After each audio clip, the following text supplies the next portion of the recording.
नमस्कार, मी प्रल्हाद सोने। आपण पाहतात ओमसाई न्यूज। लाडक्या बहिणींचा देवा भाऊ या कार्यक्रमाचे प्रमुख मार्गदर्शक मान्य देवेंद्र फडणवीस, उपमुख्यमंत्री महाराष्ट्र राज्य यांचा आज दिनांक 18 रोजी सायंकाळी 5 वाजता एकलव्य माध्यमिक विद्यालयाच्या प्रांगणात ग्रामविकास मंत्री नामदार गिरीश महाजन यांच्या प्रमुख उपस्थितीत लाईव्ह महिला मेळाव्याचे आयोजन करण्यात आले।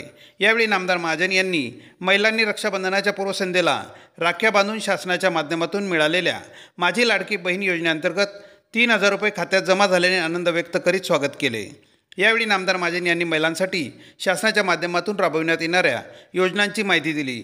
भारताला विश्वगुरू बनवण्यासाठी आणि देशात महाराष्ट्राचे सर्वच क्षेत्रातील अग्रगण्य स्थान आणखी बळकट होण्याकरिता पुरुषांच्या इतकेच महिलांचे योगदान महत्त्वाचे असणार आहे।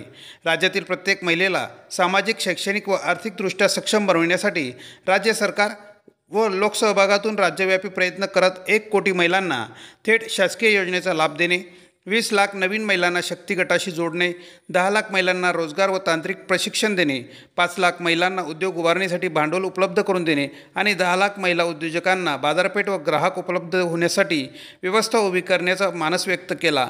तसेच शासनाच्या माध्यमातून मुख्यमंत्री माझी लाडकी बहीण या योजनेअंतर्गत 1,500 रुपये दरमहा देणार असून रेशन मोफत, गॅस मोफत, राहण्यासाठी घरकुल मोफत अशा विविध योजना सरकारच्या माध्यमातून सुरू आहे।